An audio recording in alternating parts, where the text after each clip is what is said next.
Welcome to the Empowered Dancers podcast, where we talk openly about all things empowerment in the salsa, bachata and kizomba scene. Join me as I talk about the highs and lows of Latin dancing, as well as interviewing some incredible people on their stories, experiences and points of view, both in the dance scene and beyond. Go to empowereddancers.com/5 ways for 5 tips to boost your confidence on the social dance floor. I'm Bobbie Miles, that's Bobbie with an IE and Miles as in distance.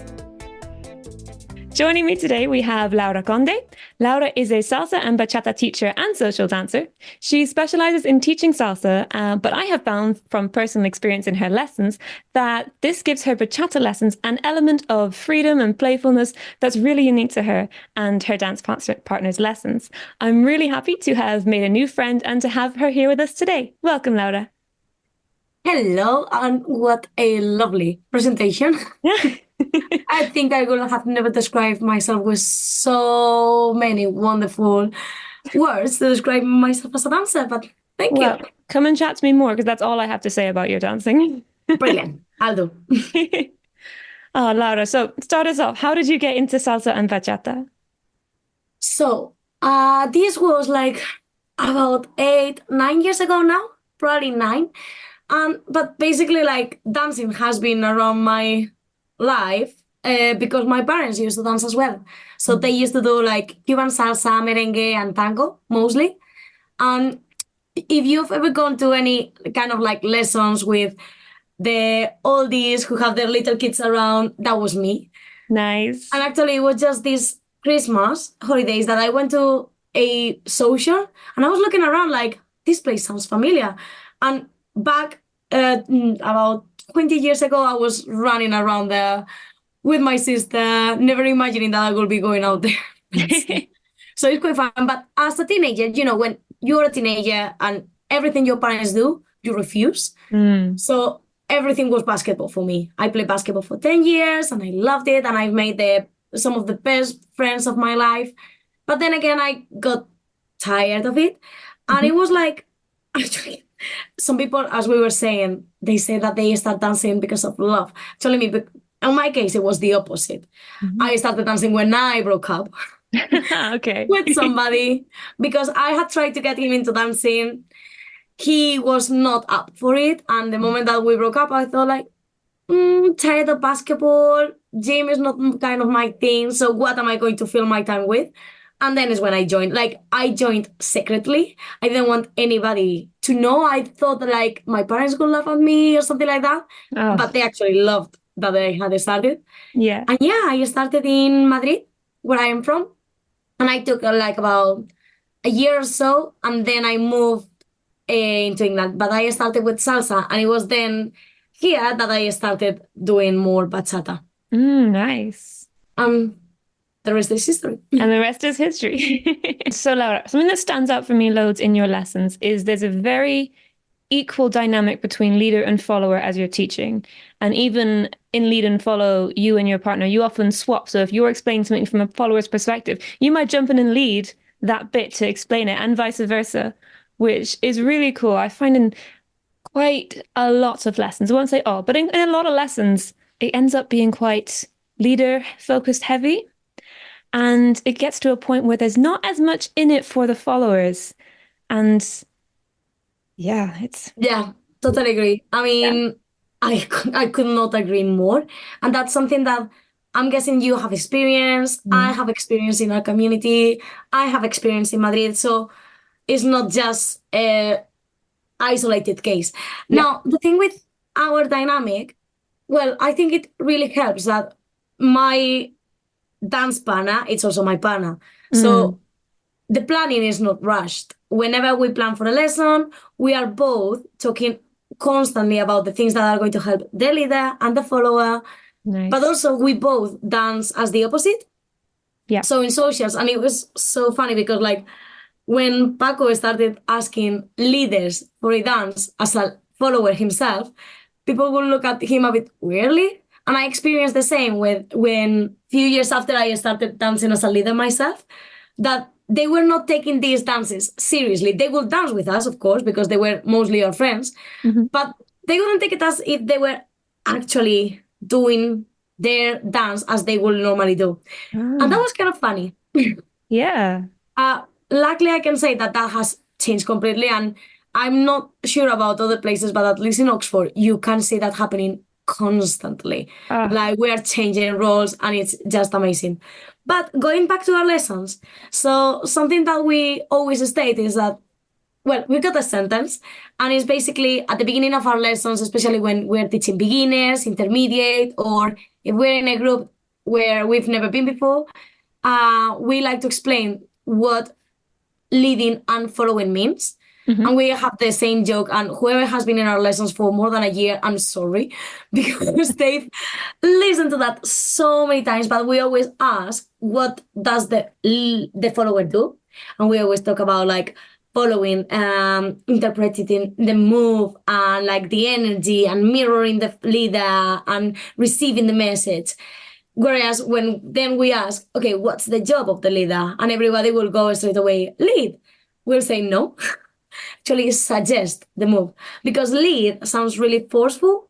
Yeah. Whereas suggest is, okay, I give you this idea, you take it, you interpret however you want, and if the follower is not ready, let's take a basic. Yes. Oh, I It's love always that. the let's take a basic. And also like our joke is basically like explaining about the rules of the leader and the follower is like, okay, historically leaders have been men, women, followers. Now it's 2024, so regardless of what you got between your legs, you can do whatever you want. Yes. And then is when, because if we say partner up, like, the usual couple, okay, partner up, there is this, I'm guessing like everybody is drawn to do this, but like a woman will look for a man will look for a woman. And if somebody was planning on doing the opposite, maybe they do not have a chance or they feel a bit too shy to step up and say, actually, no, I'm going to try the other one around. So Yeah. that is why we always split like, okay, whoever wants to be a follower, go to the side. Whoever wants to be a leader, go to the other side. Nice. And then, like, you can see the people like, where should I go? What? Yeah. But then, like, they get to choose. And even if we got the case that both leader followers equally, if let's say a guy who wants to follow, but there are not enough leaders, they always tend to go and we say, no, no, no, no, no. What do you want to do? Okay, so Yeah. stay on this side, and we're going to make sure that we rotate. I don't know, when doing a lesson, I just think that I want to create the lessons. Well, we want to make the lessons that we would like to have as learners. Yes.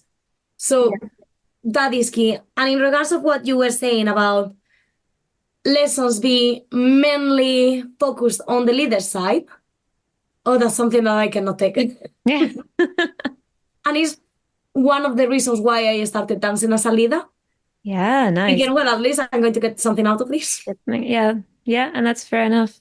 Oh, I love that you use that suggestion thing, whether it's beginners or not, because even when it's a new group, that Mm. immediately sets the tone for the class of you are suggesting these leads, you're inviting them. This is a conversation. It's not a monologue situation. And that's so cool that you'll put that in anywhere because a lot, from my experience, a lot of teachers won't go back to basics in that kind of simplified way when teaching a class that's not beginners. Yeah, Typically, probably it's just not as common. We might say, okay, we're going to review these basic-ish steps, but there's not enough dialogue about the you're basics. leading it, but how are you leading it? Why are you leading it? Mm. And that, yeah, It's just communication, isn't it? this is it. Yes. I don't know, the way I see it, as well with the basics and talking about all this stuff, I think also like we really need to mention that it's out there that you got a person in front of you and that sometimes like whether you're dancing you might be dancing at an intermediate level, but you're Mm. dancing with a beginner. Therefore, you need to lower the pace. Lower Yes. the pace and do a basic that this person is going to enjoy. Yes. So much so because they're not Mostly as a leader, I have to say, because they got the power to do the suggestion. yeah. So it always like takes my power. Like you can see these poor followers who are just starting dancing, and suddenly, especially in salsa, they get lots of figures and Yeah. spin, and it's like, no, no, no, no, No, slow. do you think your followers enjoying that? Yeah. It's I like mean, I'm going to show you every move I know, and because you're a beginner, I'm going to show you that and then again. Oh, and then I will explain you on the dance floor. ooh, big no Ooh, no. that's the worst. So I do find sometimes if I'm dancing with a friend and they lead something that I didn't quite get, I might say to them, "Oh, again." Or and they're kind of asking them to show me again, and maybe they'll break down something or just say something as they're doing it to help me understand the follow. Um, and that's great because I'm asking for that feedback. I'm asking you to show me, and vice versa. That may happen occasionally with a. Okay, actually, it doesn't happen with lead. It happens when I'm leading, perhaps, and I'm leading with someone else. But yeah, it's that, oh, you missed that follow. Let me show you how it's done. And you think, I didn't, it's okay, I missed it. Let's move on. We don't know each other well. Let's just enjoy the dialogue together. Why does that still happen so often? I don't know, like I would like to think that is less and less and less. Mm, And but sometimes, and to be honest, I have to say that most of the times whenever I saw a teacher explaining on the dance floor, I thought it was the teacher going a bit overprotective over the students. oh, But okay. I've experienced that as a teacher now, the students come to me on the social asking for feedback, and I was like, oh, so it happens the other way around as well. Yes. This is interesting. Yeah. And I always refuse to give them feedback on the social Ooh, okay. Yeah, I was going to ask that. So what's your reasoning? because it's social. Yeah, yeah, We're here for fun. And yes. because also like, okay, how far do you want me to go with that feedback? Yeah, How much do you want to take in that 20 seconds that I can give you feedback with the loud music around, with somebody yeah, maybe like pushing us around because they're changing partner for the new song? Or do you prefer like a more thoughtful feedback in the lesson? yes. Because if I dance with you, probably I'm going to remember at the following week that I've danced with you. Therefore, you can come to me later on, or I can come to you like, by the way, this is what happened last day on the social. Yeah, Maybe this angle wasn't the right one, so it was a bit too pushy, or I need more tension. But on the social, I think the socials should be kept as these are just for to have fun. just for fun. Yeah. I mean, which other activity do you have that the homework is going partying? Right? That is so true. How cool that the teacher tells you, well, you have to go to a party to practice. Yeah. Sign me in. Yeah. But as you said, so I think it's also a matter of trust and confidence. Yes. So Yeah. if I'm Hugely. leading something with a friend, and let's say, let's go to a simple example, a body roll on bachata, and it's not on Mm. the right timing, and I might do it again, and I hold her like, wait a second, let me, and we will have a laugh about it. Also, Yeah. because many of them are leading as well, Oh, and yeah. I Nice. love when, and this is experience from following to leaders, but I can imagine that leaders to followers have it as well. That anytime that I'm with a friend who is starting to lead as well, and I do a move, and they will go, "Ooh, how did you do that?" And, Yes. and vice versa, of course. If my friend has just learned a move on a different party from a different teacher, and they lead it, and it's like, "Whoa, whoa, whoa, how did you do that?" Yeah. And I love that confidence both with any leader. Ah, It's that just so cool. is cool. And that's why it's so cool swapping roles because you get to experience so much more I input. love it. I'm Oh, loving it. And also, if you're swapping roles, you never miss a song. that is so How true. how many times have we gone to a social where in our case, if we mostly follow, there are too many followers, and Yeah. vice versa? What if you go to a social, you're a leader, and everything is full of leaders? You are not going to dance much. Whereas if you can swap, Yeah. never miss a song. It's so empowering Never. because when you feel like you've got to, you know, run into the floor to get into the dance floor, because on the edge it's quite hard sometimes if there's it's very follow heavy, let's say, you have to really kind of be on your game and think, right, I need to find someone to dance. And it puts pressure and it Never takes leave the the fun center. away from it. Never leave the center.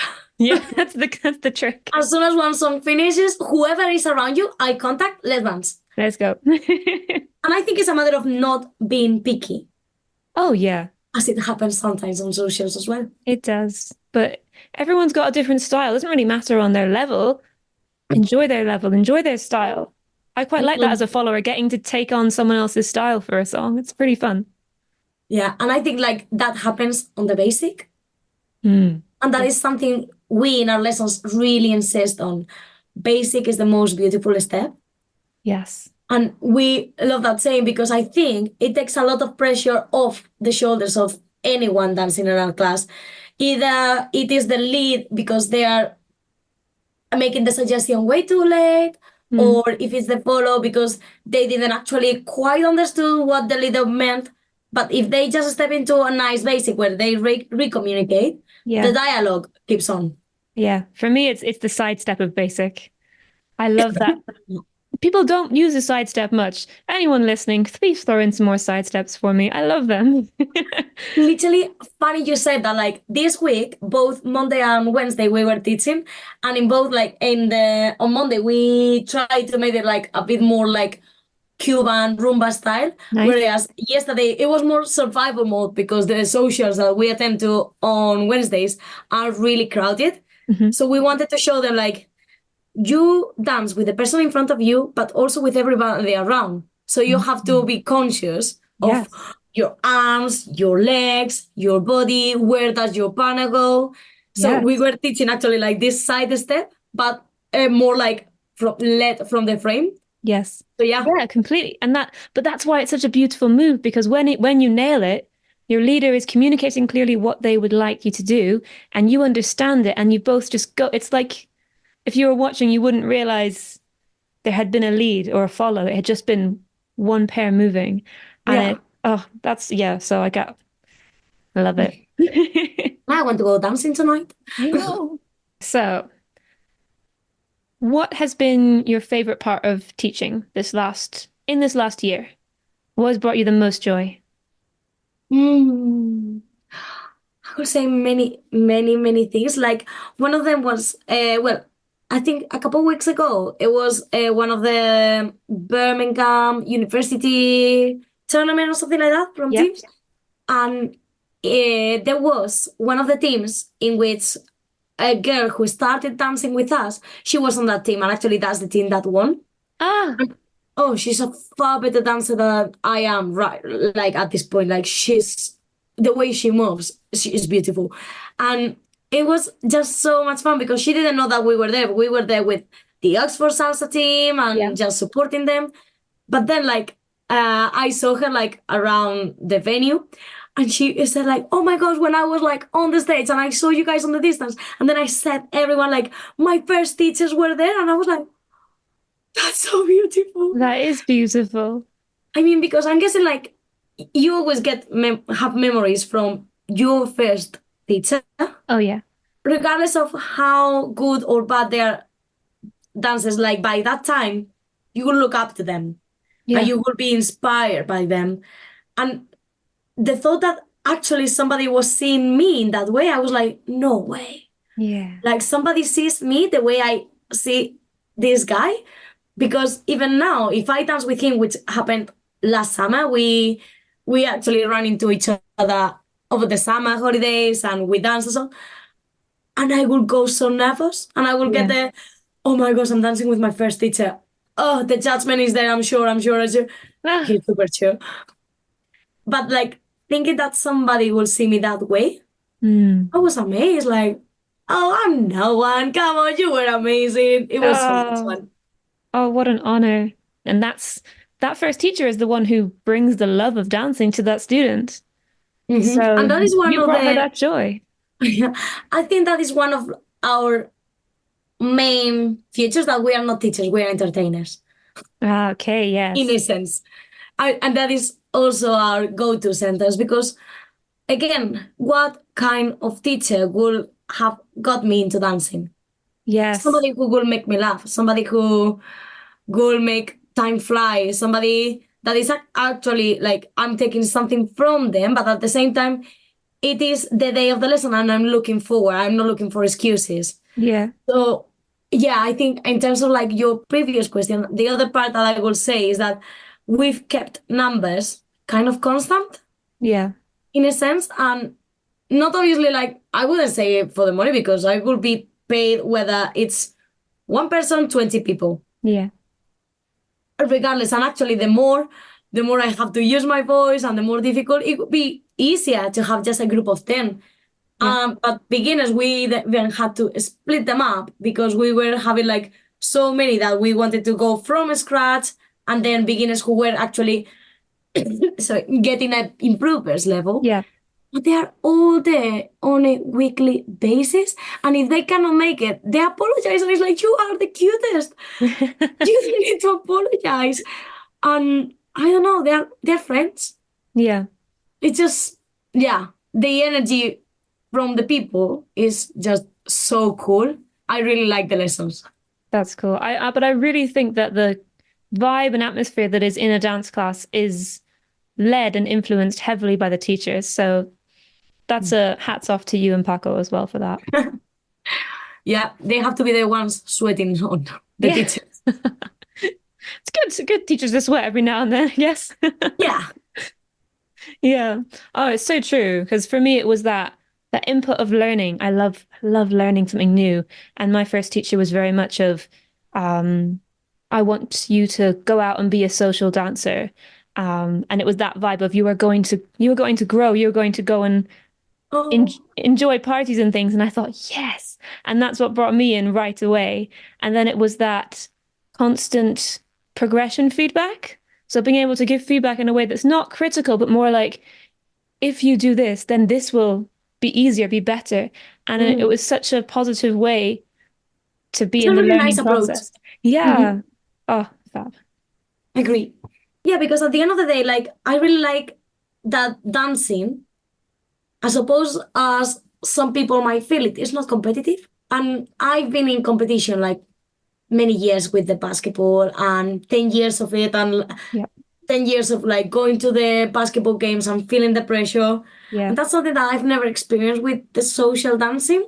Nice. And it's just amazing. I tried performing, and that is the side that I don't like. Mm. Like, no, it was actually this weekend that I did my last performance with my team. Oh, I've loved the learning. I love the union. Performing, no, not for me. yeah. Actually, it was fun because I got slapped on the face in the middle of the performance. But it was in front of like such a A nice. familiar crowd, like they Yeah. were all our friends, literally everybody laughing. And then I had it on video, and I was going around the social showing in a slow motion the slap. Oh, And we're brilliant. going to make a GIF and a meme about it. Did you see it coming? Oh no, not at all.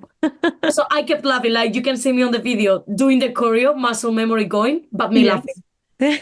And my partner, like the guy I was dancing with, like, oh my gosh, Laura, are you okay? And I was like, yeah, yeah, let's finish it.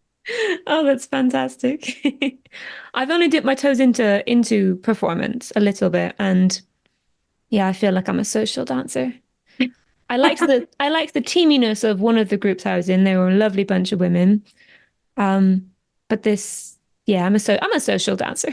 Is it a styling team or Uh, partner work? so the first one was a styling team. No, the second one was a styling team. The first one, but it got cut short because of pandemic. That was a partner team. Yeah, that one was definitely too intense for me. I mean, but you get, if the teacher leading the group is good, you learn a choreography, but you take away the technique. Yes. And that's Yeah. how I felt with all the teams that I've done. Okay. That sure, performing, not for me. The costumes, I love them. Yeah. Just for the photo shoot, it was worth it. But then when it comes to perform, I don't know. Like I remember there was another one that I was performing in London, and this is like many years ago. I Mm. wasn't teaching even there. Like I was there just improving. Um, and then like I fell in London with lots of people, and you know how you have to do this kind of like catwalk to get out of the stage. Yeah. I did it like smiling, but I was crying. That was like everybody was later coming on like, well done you, it's okay. And I was like, Oh, it's not, I fell in front of lots of people. oh. But But you again, got like, back up. yeah, I think that those themes really helped me again because I could take away the technique. And if teaching nowadays, any of the followers come up to me with the technique in terms of spinning, in terms of like the position of the arms, I can refer back to my first team because the teacher I had, well, they were Hill and Shelley from London. Okay. Yeah. They were both amazing, but like I got so much from her Ah, that yes. yeah, I still put it into practice. It's so good. Wonderful. That's the effect of a fantastic teacher. Indeed, Oh, and they are. yeah. It seems like I'm doing them a promo here, but they are worth it. It's not promo if you're doing it because you feel it. Oh, from the heart, All from absolutely. the heart, yes. Then it's just well-earned promo. For me, I'm a social dancer. I love that. I feed off that energy with the other person. When things go wrong, you just go with it. That's now what's right because that's what's happened. And I love that. Yeah. Yeah, I love like when a mistake on the dance floor Mm. leads you to laugh with your partner. Yeah. It's Yeah. just so cool. And yeah, there are some socials that they just fill your heart. So at the moment, Paco and I, we are organizing socials here in Oxford, Ooh, lovely. and they are like a matinee.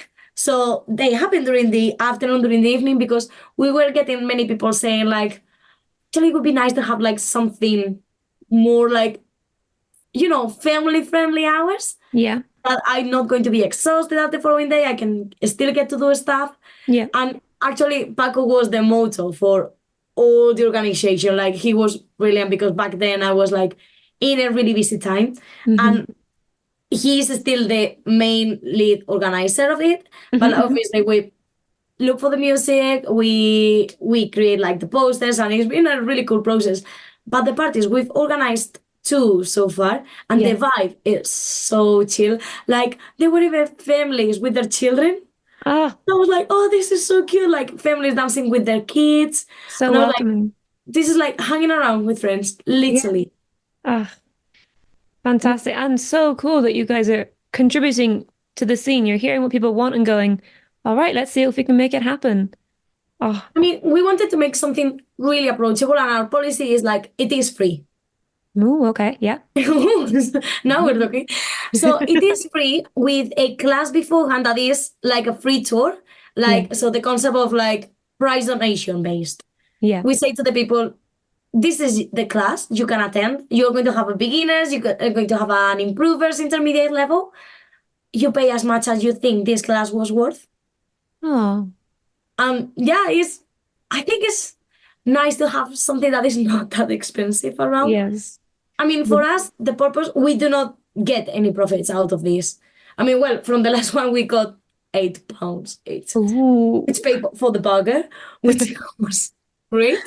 But I think, like, for us, we wanted to have a social where we could play the music that we like Yeah. and for people to enjoy and make it like affordable. So, and I think it's perfect for people who are actually considering initiating themselves. Because if you got, the usual friend who already dances, and they're saying to their friends, come on, come to a social, and then they get to the door and it's £12, Yeah. they're not going to get in. They are not going to experience it at its No. first. So, but if we say, hey, it's free, we go for a beer. If you like it, you dance. If not, that's totally fine. Yeah. And more people started to come to the lessons after that because they Wonderful. like Because it. they get that chance to see it without the pressure of I've spent money, so I have to get money's worth. Actually, the one who joined was the bartender of the venue. Hey, hey. He's Brilliant. adorable. He's amazing. Good job, him. Hmm. Oh, that sounds fab. We tried a similar model in Bristol with a free social, with donations if you wanted to contribute, but we were finding that we were losing too much money. So Mm. we've had to make it just a £3 entry thing to try and make Yeah. it so that it can be sustained and it can continue happening because Hmm. there's low cost, chill out. It's Yeah, that's the thing. lovely. We do it at a cafe, which Oh, is a really cool space because they do lots of like social stuff such as yeah. comedy shows and theater and readings and so on. Nice. And they do not charge us anything. Oh, how So lovely. everything goes from the profits of the on the profits from the drinks, Yeah. basically. So that is what we do. We say do not make a donation if you don't want to. Like we rather have you consuming so this event can be sustained. Yeah. And Okay. yeah, That sounds And like a nice. so far, it seems that it's working. Yay. And if it can be a win-win for win-win-win for you, win for the Win. location, win for the students, win-win-win. It's amazing. No. It's really good fun. Yeah. To be Oh, honest. it sounds it. And we play lots of merengue, which is not that common around England. But And how everybody fun goes is merengue? bananas. It's like the ultimate social fun dance. Anyone can get up and do it. Exactly. Yeah. Exactly. Even the children were dancing it. Yay. I'm going to have to make a trip to Oxford to come and join in for the next one. Please do. I will send you details. Yes, please. Thank you. Oh, Laura, it's been wonderful speaking to you today. This has been fantastic. Thank you so much. Thank you for inviting. Oh, It you're was so exciting. It was fun. I know you've brought the joy and the playfulness, the energy that you have to your lessons. You've brought it here for us all as well, which is a real treat. Thank you. No, thank you for making this because to be honest, I love podcasts, but I never find like many related to this hobby, which is like so widespread. So I will be listening to this one from now on. Why, thank you very much. Thank you. Thank you for listening to the Empowered Dancers podcast. If there's an aspect of the dancing you would like to hear about, or a particular teacher you would like to hear from, drop me a message and I will try to make it happen. Make sure you subscribe to get every episode as it comes out. Thank you so much for the comments and questions you are already sharing. I really, really appreciate it, and I look forward to serving you in next week's episode.